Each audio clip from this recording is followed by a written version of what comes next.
Bonjour à tous, bienvenue sur ce webinar. On va encore attendre, quelques instants que les gens se connectent.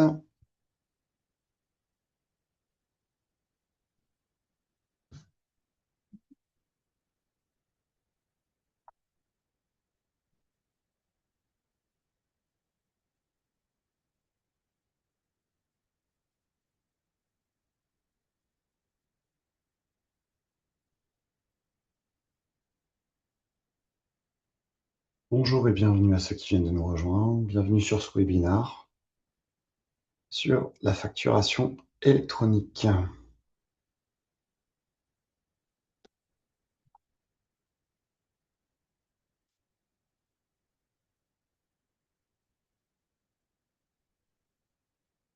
Pour ceux qui viennent de nous rejoindre, la présentation durera entre 40 et 45 minutes, on va dire. Vous avez un petit encart qui vous permet de poser des questions dans Zoom en bas. J'ai ma fenêtre des questions d'ouverte, donc si j'ai le temps d'y répondre et puis que c'est dans le fil de la présentation, j'hésiterai pas à répondre, sinon je reprendrai les questions à la fin.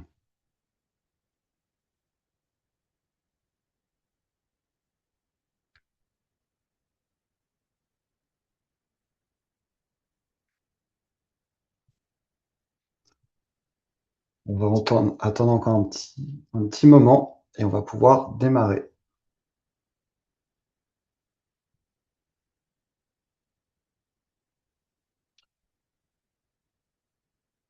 Hop, allez, on va y aller. Donc, bonjour et bienvenue sur ce webinar qui va essayer de présenter la façon dont vous pouvez vous préparer à la facturation électronique pour ceux qui n'ont pas ou qui sont encore en questionnement sur le sujet, et notamment pour septembre 2026 avec l'obligation de réception et éventuellement ceux qui sont concernés par l'obligation d'émission pour les grandes entreprises. L'objectif de ces webinaires, hein, comme l'intitulé le présente, c'est de montrer qu'il y a des possibilités encore d'être prêt, qu'il n'est pas trop tard. Tout dépendra en fait de la complexité choisie et des flux et des intégrations techniques déterminées. Alors, juste pour me présenter rapidement, donc moi je suis François Le Sieur, j'opère maintenant dans le monde de la facturation électronique depuis 4-5 ans. Je travaille du coup pour la plateforme agréée du groupe Namirial qui est Digital Technology. Nous travaillons du coup de concert avec Signaturite aussi, puisque au-delà de la facturation électronique, il y a des besoins d'archivage, de signature électronique, de KYC, de KYB, et c'est pour ça qu'aujourd'hui, j'anime ce webinar avec Signaturite. Peut-être avant de démarrer, juste pour que je vois un petit peu dans l'assemblée comment vous êtes situé aujourd'hui, que je puisse éventuellement adapter mon discours. Tout simplement, où en êtes-vous aujourd'hui? Est-ce que votre PA est déjà choisi? Donc là, ça veut dire que vous êtes peut-être déjà live, faisiez peut-être partie du grand pilote, mais vous êtes les bienvenus quand même, hein, pour voir un petit peu s'il y a encore des questions, des interrogations. Phase d'évaluation, c'est-à-dire que vous maîtrisez, vous savez ce que vous voulez, vous êtes en train de choisir votre PA ou d'activer les options dans vos ERP. Le projet n'est pas démarré, là du coup ça va être, vous êtes pile aussi dans le bon webinaire parce que je vais essayer de vous expliquer ce qu'il faut prioriser et déterminer. Et pas certain, vous êtes peut-être en curiosité, vous savez pas où vous êtes aujourd'hui exactement, votre entreprise, vous savez pas où ils en sont, mais le sujet vous intéresse. N'hésitez pas à répondre aux questions et on enchaînera par la suite.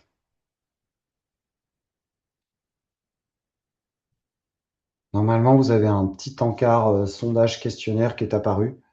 Euh,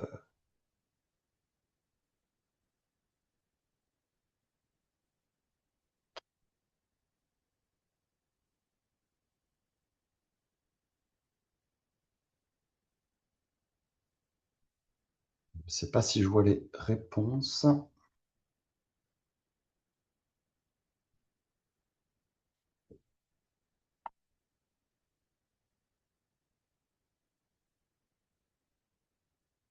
Ok. En attendant que tout le monde ait répondu, ce que je vous propose, c'est de démarrer.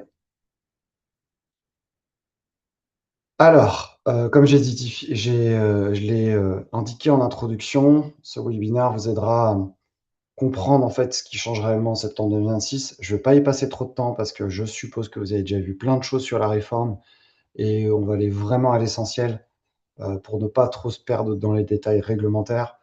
Euh, on vous proposera une priorisation aussi sur les chantiers à lancer maintenant. Nos retours d'expérience vis-à-vis du terrain en tant que chefferie de projet, en tant que commercial, avec un recul maintenant sur de plusieurs années sur ce qui marche et ce qui marche pas et comment éviter les erreurs. Et puis bah, construire un plan et un plan, on va dire, réaliste qui permette d'atteindre ces objectifs. Euh, alors, il y a encore beaucoup d'entreprises aujourd'hui qui sous-estiment encore ce qu'implique la réforme. Il y a trois réalités à garder en tête. Recevoir des factures aujourd'hui telles que vous les connaissez, effectivement, c'est la base de la base, mais il y a quand même un contour autour de cette réception à respecter. Je reviendrai un peu sur le détail de ces éléments. Choisir une PA, ça ne veut pas forcément dire qu'on est prêt, puisqu'il y a éventuellement après les sujets d'intégration, de cycle de vie, de, de conséquences comptables et fiscales à prendre en compte. Et alors, septembre 2026 peut paraître encore loin, c'est dans 2 mois, 3 mois, mais ça va arriver très vite. Là, de ce que je vois aujourd'hui avec le retour de terrain, c'est que bah, beaucoup de clients nous s'activent pour décider parce que bah, on renonce pas à ses vacances. En août, il y aura sûrement pas mal d'absences et pas mal d'écarts. Et 1er septembre, il faut être live. Donc, même si on va sur une solution simple, etc., il ne faut pas attendre le dernier moment parce que comment dire, je veux pas faire le discours du commercial avec le classique tunnel, à la fin, on prendra, ce qu'on pourra prendre et cetera. Mais même au-delà de se préparer ou pas, on recommande à tous les clients de au moins commencer à recevoir des factures de la nouvelle façon avant le 1er septembre 2026. Alors, voici l'agenda. Hem Donc, petit rappel, hein, c'est pour tout le monde. Septembre 2026, vous avez la réception qui est obligatoire pour tout le monde, pour les assujettis à la TVA. Et l'émission de l'autre côté, obligatoire pour les grandes entreprises et les ETI. L'émission est obligatoire pour les PME, les micro-entreprises, mais qu'à partir de septembre 2027. Donc là, si je prends un peu de recul sur ce qui se passe, on voit qu'il y a beaucoup d'entreprises qui choisissent leur PA pour la réception. Moi, de mon côté, ce que je recommande, c'est OK, on choisit l'objectif 1er septembre 2026, vous êtes en capacité de recevoir une facture, on a signé le mandat PA, etc. Mais on ne rattend pas mai-juin pour se préparer pour 2027. Les retours d'expérience montrent que la réception, c'est facile contrairement à l'émission. L'émission, c'est là où il y a toute la complexité. On y reviendra après. Donc, ce sera vraiment important de ne pas attendre et de ne pas patienter pour se préparer pour septembre 2027. Alors, les gros changements, pareil, je ne vais pas y passer trop de temps parce que vous avez déjà dû le voir, mais globalement, demain, la facturation électronique, hein, c'est plus un simple PDF, ça sera soit de l'UBL, du C2I, de la facture X. Juste une aparté sur ces formats. L'UBL et le C2I, c'est des formats qui sont plutôt standards internationaux. La facture X, c'est plutôt un standard franco-allemand. D'accord? Pour votre information, l'UBL, c'est notamment le format qui a été déterminé dans le cadre du projet VIDA européen, hein, pour VAT the Digital Age. Et de ce fait, les clients aujourd'hui qui décident d'utiliser demain de l'UBL, bah, ça facilitera quand même pas mal de choses puisque ça sera celui-ci qui sera utilisé sur le réseau PayPal.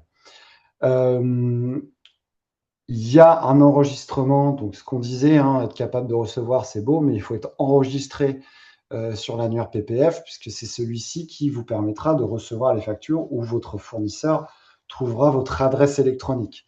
Donc il y a vraiment un enregistrement obligatoire à faire sur la PPF. Qui le fait, normalement, c'est votre plateforme agréée ou l'intégrateur qui a un partenariat avec la plateforme agréée, avec des modules d'onboarding qui sont plus ou moins bien faits.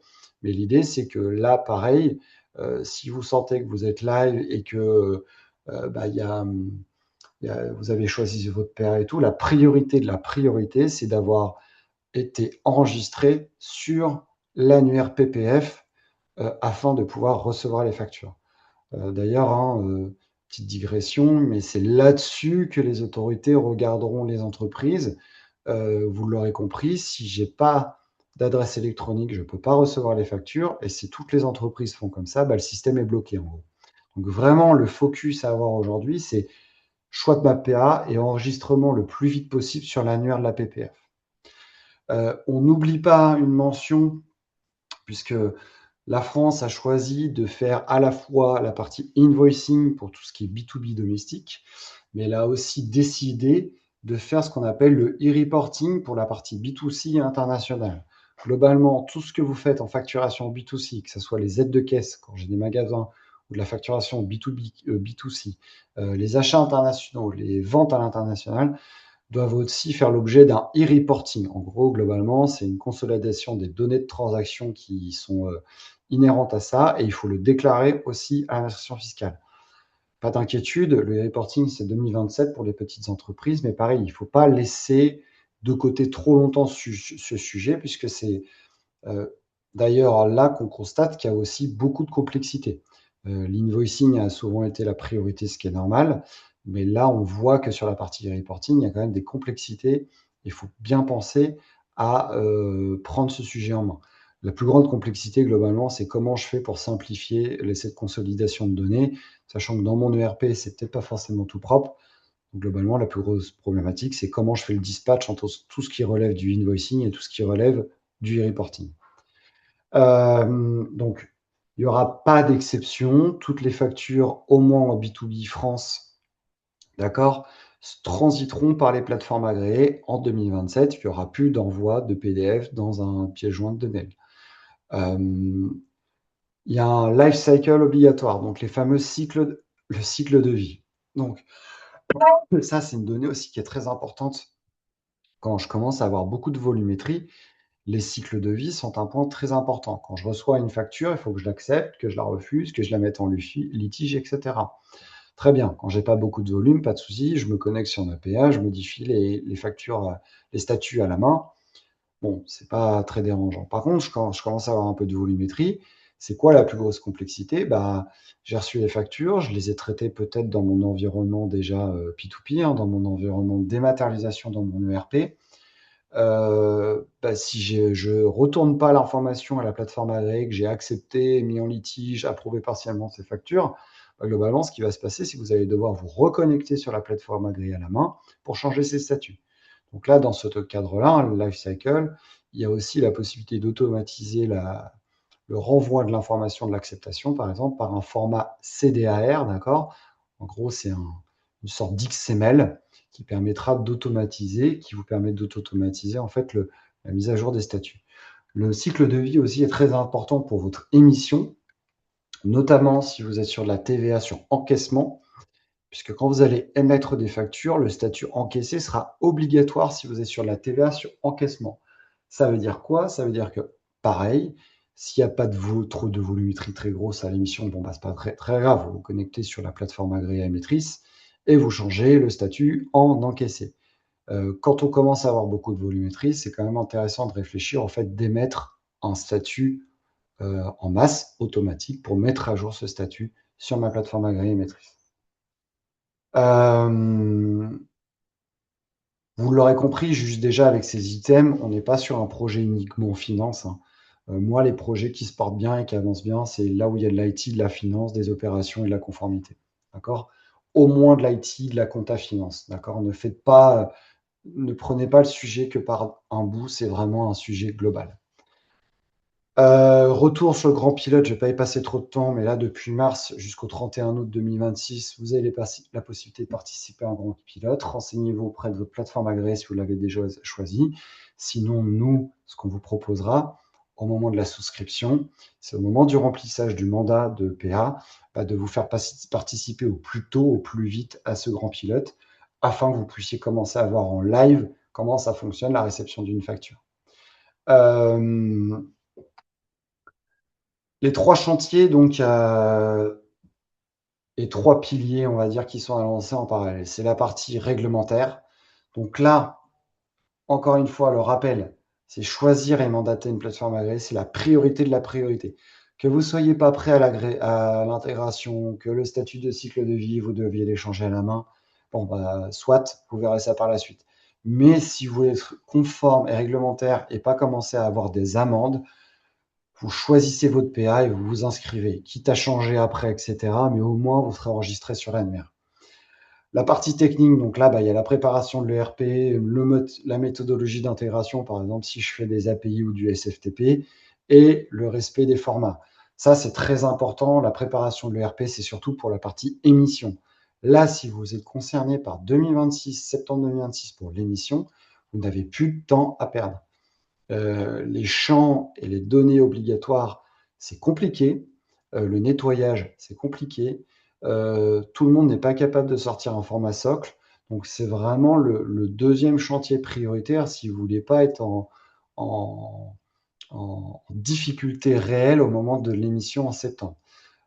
J'ai même envie de dire, si vous aviez d'autres projets qui vous semblaient importants, là, c'est la priorité de la priorité, surtout si vous êtes concerné par l'émission.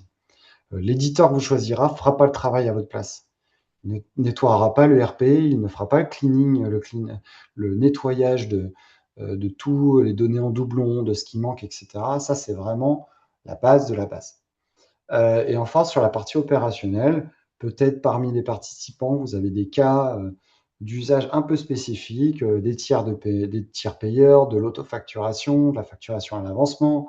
Bref, je ne vais pas vous refaire tous les cas d'usage, mais ça, c'est pareil, ça doit être anticipé avec votre écosystème de commercial, que ce soit vos fournisseurs, que ce soit vos clients. Si vous faites 80% de votre chiffre d'affaires en autofacturation, bah, renseignez-vous très vite sur comment vous pouvez fonctionner, comment concrètement je vais être impacté par ce changement réglementaire. Donc, comme je l'ai dit, je le répète parce que j'essaie de laisser des messages importants quand même, hein, pour que vous reteniez des choses. La première action, c'est choisir sa plateforme agréée, la signature du mandat et définir les règles de routage. Les règles de routage, j'en ai pas trop parlé encore, mais en gros, quand vous allez vous inscrire sur l'annuaire PPF, euh, tous les assujettis à la TVA vont avoir une adresse électronique. Donc, une adresse électronique, c'est globalement votre adresse fiscale, on va résumer comme ça, d'un point de vue facturation électronique, qui permettra aux plateformes agréées de vous identifier. Cette adresse de routage, vous pouvez en avoir plusieurs en fonction de votre écosystème, en fonction de la complexité, parce que vous êtes peut-être des filiales ou des choses comme ça. Vous pouvez en avoir plusieurs. Mais ça, faut, faut, faut le déterminer assez rapidement et surtout déterminer avec la PA les conséquences des choix que je ferai en termes d'adresse électronique. C'est pour ça quand vous disiez capacité de recevoir, ok, mais en fait, vous l'aurez compris, hein, il y a déjà des choses autour de ça qui sont très importantes. Euh, ce qui bloque souvent, là, ce que je vois en fait en retour de projet, c'est qu'on n'a pas un sponsor interne. On n'a pas quelqu'un qui dit, bon là, il faut aller là, là. Tout le monde un peu se regarde dans le blanc des yeux et n'avance pas. C'est très important, encore une fois, ces sujets-là, c'est pas des il y a des grosses conséquences comptables, enfin des grosses conséquences réglementaires si je suis pas prêt, mais c'est pas là où il y a la plus grosse difficulté, hein. Choisir sa plateforme, signer le mandat, définir les règles de routage, s'enregistrer dans l'annuaire PPF, ça peut être fait très rapidement. Donc, n'attendez plus telle ou telle, je sais pas, décision ou avis. À un moment, il vous reste 2 ou 3 PA à choisir. Bon, bah, sélectionnez-en une. Et encore une fois, si vous devez changer, vous changerez plus tard. Mais surtout, voilà, ne plus attendre sur le choix et la réception.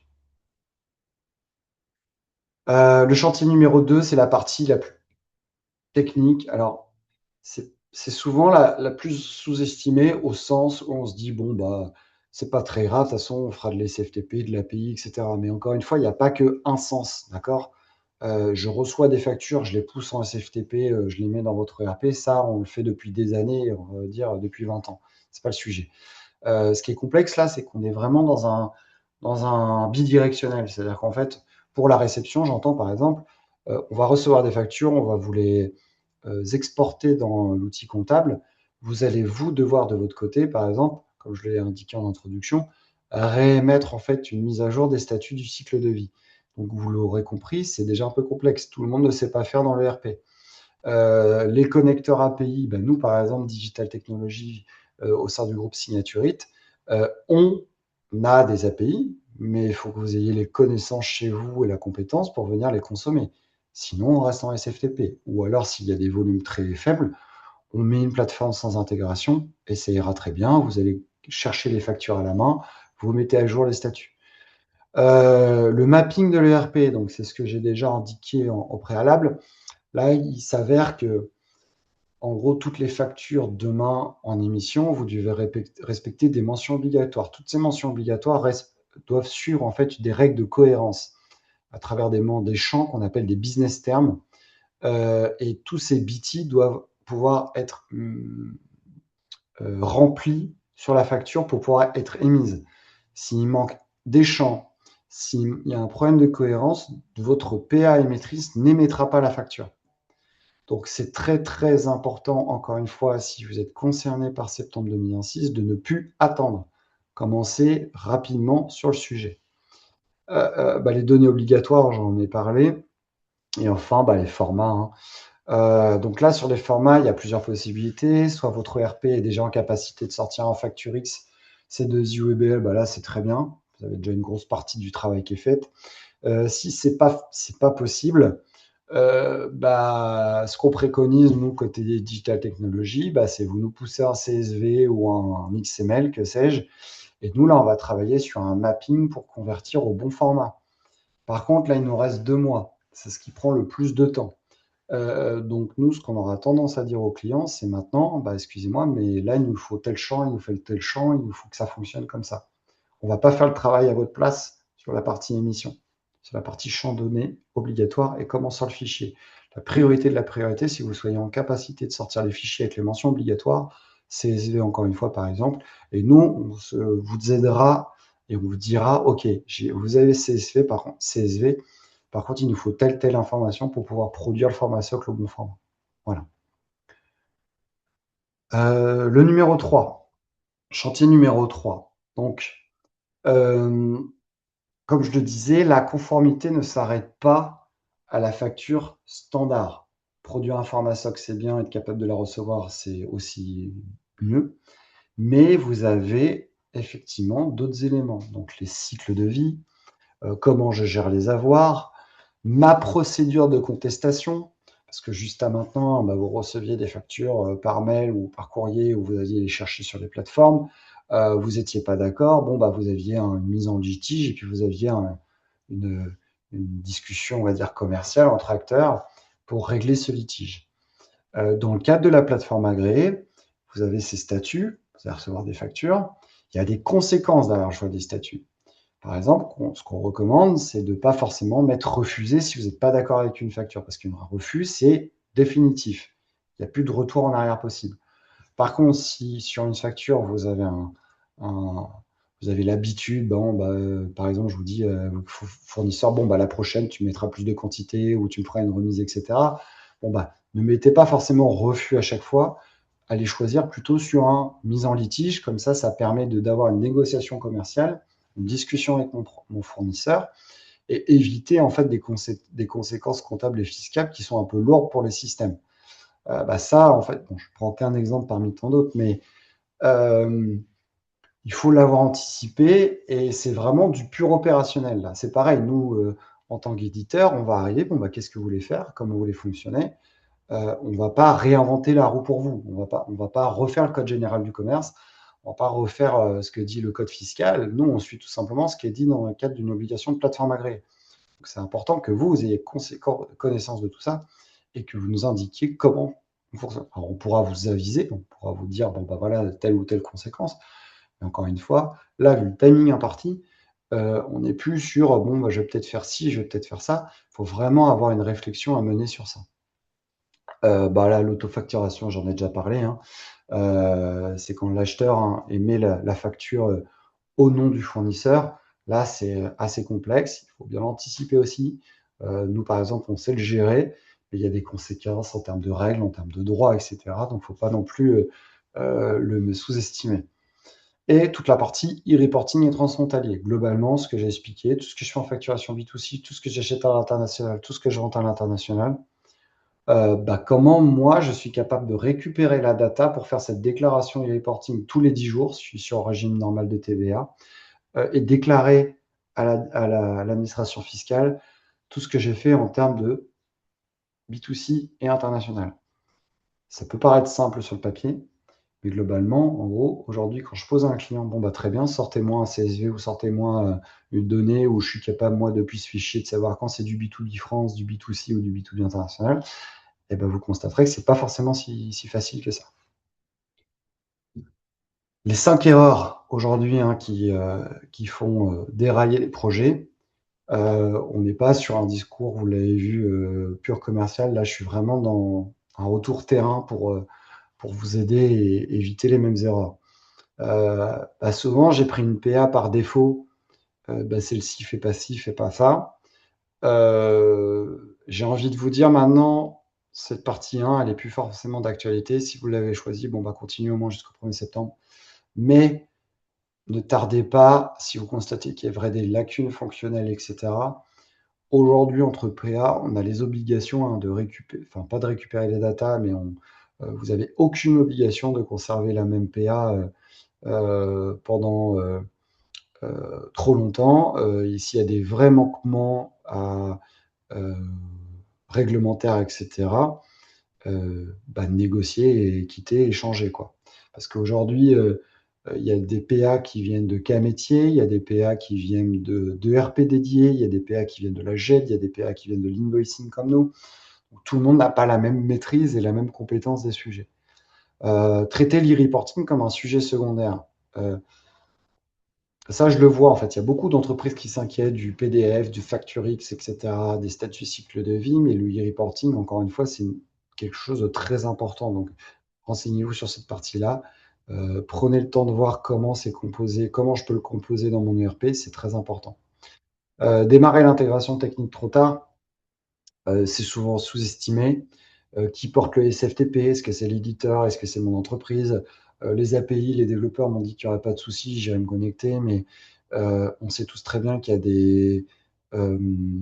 y a des allers-retours, il y a peut-être aussi des problématiques liées tout simplement à mon ERP qui font que, enfin, bref, il y a énormément de choses à anticiper sur la partie intégration technique, surtout quand j'ai beaucoup de volume. Moi, maintenant, aujourd'hui, les entreprises qui n'ont pas beaucoup de volume, je parle même plus d'intégration. Je dis ça va être plateforme sans intégration, on verra pour l'intégration plus tard. Voilà. Oubliez le life cycle côté acheteur, hein. Ça, c'est effectivement très important puisque vous avez des possibilités de, de granularité dans les statuts. Donc ça, c'est à vous de nous indiquer ce que vous voulez auprès de vos fournisseurs. Certains clients me disent aujourd'hui non, mais on prend les obligatoires. On ne perd pas trop de temps là-dessus. C'est ma recommandation. Par contre, s'il y a encore une fois, des règles métiers un peu spécifiques à votre domaine, si vous avez des habitudes commerciales avec vos fournisseurs, pareil, les statuts, les cycles de vie permettront peut-être de suivre ces problématiques, mais il ne faut pas non plus perdre trop de temps et se digresser en disant il faut arriver là maintenant et être sûr de ce que je veux auprès des cycles de vie concernant mes achats. Euh, et recevoir une facture électronique, hein, comme vous l'avez vu, ne signifie pas être conforme à toutes les obligations. On a les cycles de vie, on a comment dire, demain, l'émission, etc., à anticiper. Choisir le bon partenaire, si vous auriez un minimum, un mini cahier des charges euh, à proposer. Euh, alors pareil aussi pour éviter de perdre du temps dans vos mails, dans ce que vous envoyez aux plateformes agréées, si vous cherchez à souscrire auprès d'une PA. J'en choisis beaucoup de mails. Oui, bonjour, nous recherchons une PA conforme à la réglementation, etc. Les 130 qui sont sur la liste sont conformes à la réglementation. On a tous normalement rempli un cahier des charges, etc. D'accord? Par contre, la vraie question, c'est si vous avez du spécifique métier, c'est quelle est votre couverture réglementaire? Est-ce que si vous avez l'autofacturation, si vous avez recours à des tiers payeurs, etc., c'est là où il faut poser tout de suite la question dans votre sélection. D'ailleurs, sur cette partie couverture réglementaire, déjà, il y a peut-être un point de discrétion, je vous donne de discrimination, pardon, qui vous aurait aidé. Si vous travaillez avec l'Europe, bon, bah, est-ce que vous êtes Open PayPal ou pas? Access Point, Open PayPal. Bon, bah, ça vous permet aussi de peut-être de faire une séparation dans les demandes que vous allez faire au PA. Et aujourd'hui, sur Internet, etc., il existe des outils très bien qui vous permettent d'avoir des comparatifs de PA entre elles. Pour ne pas citer, hein, mais on connaît très bien, c'est le Invoicing Hub. Vous allez sur l'Invoicing Hub et il vous référence clairement ce que fait la PA ou ne la fait pas. D'accord? Donc, aujourd'hui, vous avez des outils, encore une fois, qui permettent de vérifier la couverture réglementaire des PA. Les cas métiers complexes, est-ce qu'ils gèrent les avoirs, les litiges, l'autofacturation et les flux spécifiques à votre secteur? Moi, par exemple, je suis un généraliste, donc je couvre à peu près tout. Mais par contre, effectivement, si je travaille dans le monde de l'assurance, par exemple, beaucoup de clients de Signaturite sont dans l'assurance, je sais qu'il y a des outils dédiés à l'assurance qui viennent et qui maîtrisent le sujet. Bon, bah, s'il y a que du besoin complexe sur ces sujets-là, l'orientation peut se faire très facilement. D'accord? Life cycle plus reporting. Bah, du coup, est-ce que mon outil que je vais choisir gère tous les statuts de cycle de vie? C'est pas obligatoire, il n'y en a que 4 obligatoires. Après, vous avez des recommandés et des optionnels. D'accord? Vous me posez la question. La partie reporting, est-ce qu'il fait juste la réception du message et globalement, il fait pas ce plateau? D'accord? Ou il vous aide à faire la consolidation du message? Ça, c'est un troisième point de sélection. Est-ce qu'il a des connecteurs natifs et une API documentée? Nous, par exemple, les connecteurs natifs, on n'en a pas. Par contre, on a une API documentée. D'accord? Maintenant, encore une fois, vu le temps de réforme et vu la typologie des projets qui arrivent, là, on fait beaucoup de SFTP en ce moment.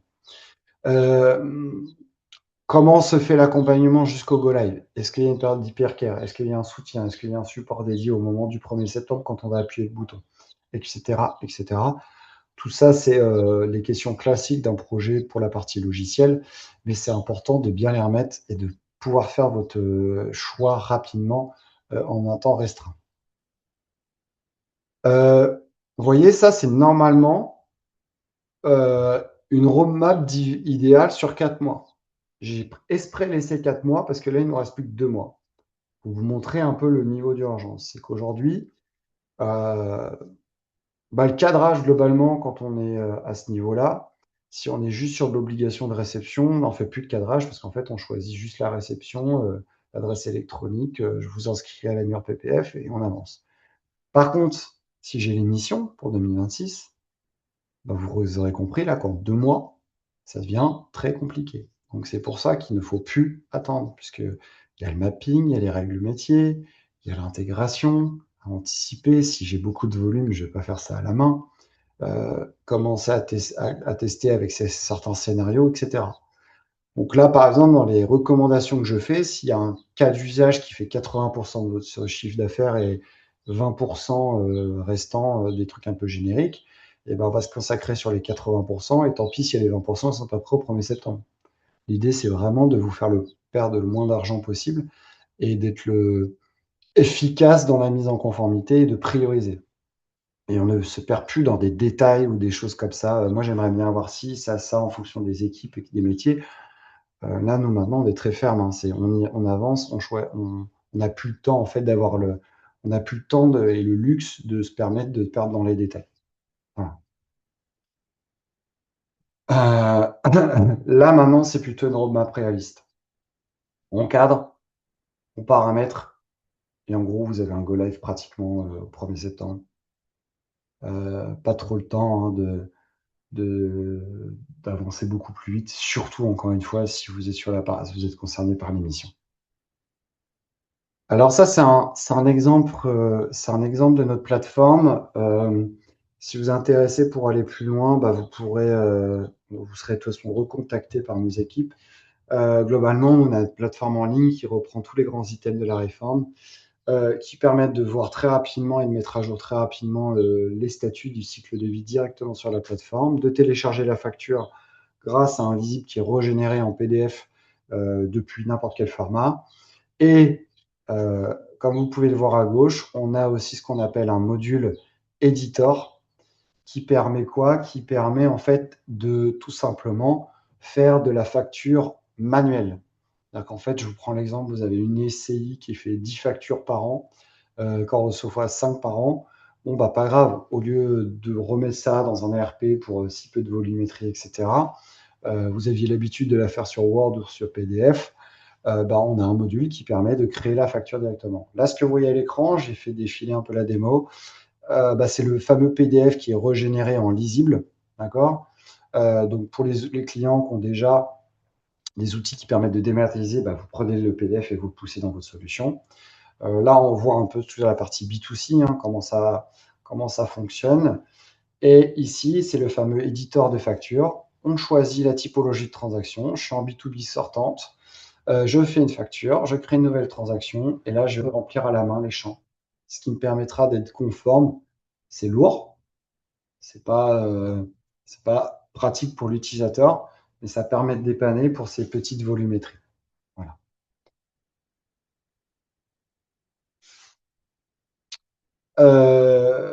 Alors, nous, côté Digital Technology, du coup, l'intérêt, c'est que Digital Technology, en résumé, sur cette partie, bah, nous, on vient du monde de l'invoicing, hein. On a couvert déjà l'Italie il y a 10 ans, et là, on est en train de de mettre en conformité nos clients un peu partout en Europe, dans le monde. Aujourd'hui, on couvre à peu près 60 pays. On vient d'être enregistré en Slovaquie. On est en train d'anticiper l'Espagne. On est prêt pour la Belgique, pour l'Allemagne, etc. Euh, on a la possibilité de s'intégrer avec des connecteurs ou des modes API, SAP, Oracle, Dynamics, etc. On a d'intégrer en fait un module de conformité, de compliance, de confiance sur tout ce qui est KYC, KYB, etc. grâce au groupe Namirial, d'accord, dont on fait partie, et Signaturit, puisque c'est notre métier aussi, hein, c'est l'archivage, c'est la KYC, le KYB, etc.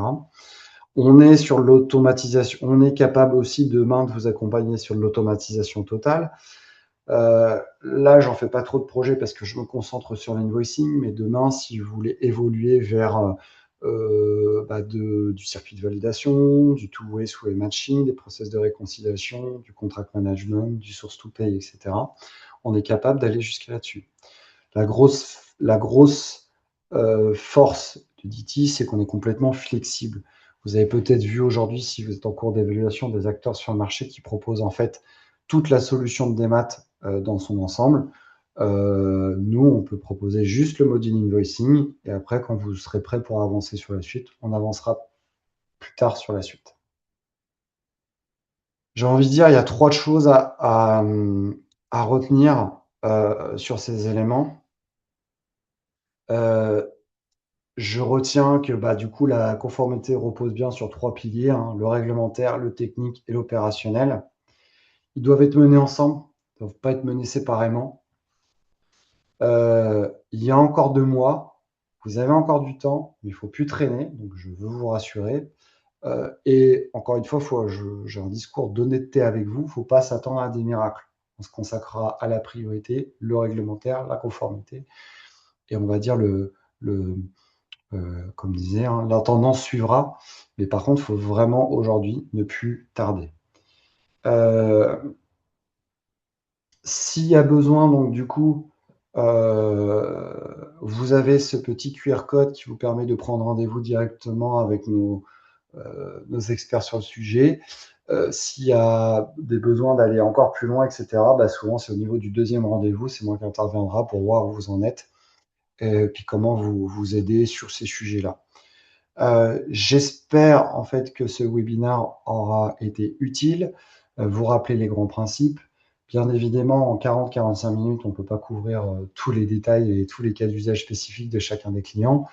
Ce que je vous propose, c'est peut-être si vous avez des questions, de me les poser dans l'encart. Je crois qu'il nous reste 5 petites minutes et je tâcherai d'y répondre.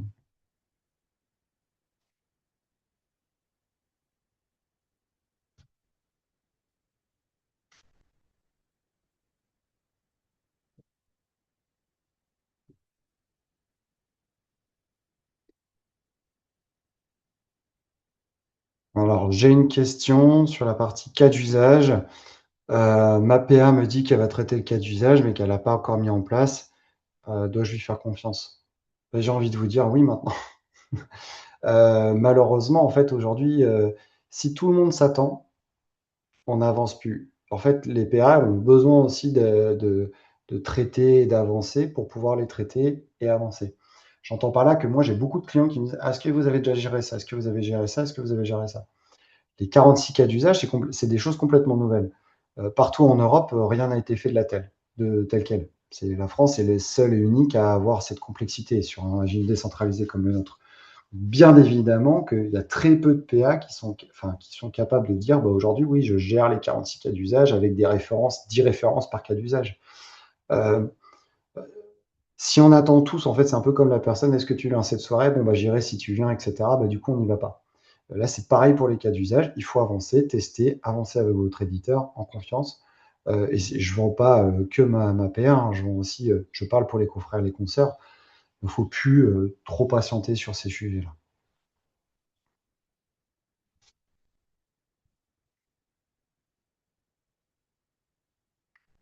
Écoutez, c'était à peu près tout pour les questions. Je ne vois pas d'autres. Si c'est bon pour vous, bah, je vous propose de nous arrêter là. Je vous souhaite une agréable semaine. Et puis, bah, vous serez recontacté. Ah, des plateformes sont gratuites. Qu'est-ce qu'il faut savoir là-dessus? Alors, souvent, les plateformes gratuites, ce qui viennent, ils viennent en proposition de valeur avec votre banque. Souvent, c'est des options à activer simplement dans mon ERP ou dans mon éditeur. Euh, Bah, j'ai envie de vous dire, la gratuité peut très bien correspondre à ce que vous avez envie. Moi, par exemple, je ne suis pas gratuit puisque j'ai des frais d'implémentation, j'ai des frais de mise en service, j'ai des coûts à la facture. Mais c'est inhérent à des complexités projet. Si vous êtes auto-entrepreneur, petite entreprise qui a vraiment pas beaucoup de volume, bon, bah, une plateforme gratuite peut très bien correspondre. Surtout si elle est intégrée avec votre outil de banque, avec votre outil comptable, avec votre outil de facturation. Il n'y a pas forcément, il y a pas de, on va dire, d'appréhension particulière à avoir. Encore une fois, la priorité, c'est que pour 1er septembre 2026, être en capacité de recevoir.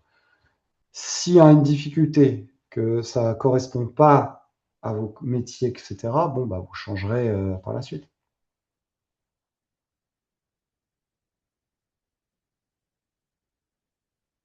Par contre, je précise, hein, c'est gratuit, bon, bah, vous en avez pour votre argent, entre guillemets.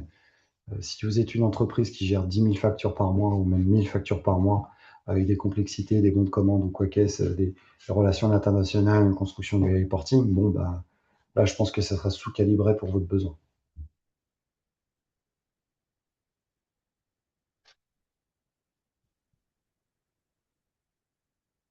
Est-ce qu'il y avait d'autres questions?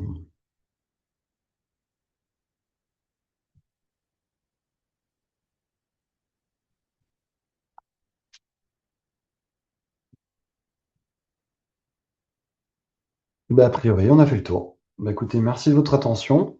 Je vous souhaite une très bonne semaine, belle fin de journée et à très bientôt. Au revoir.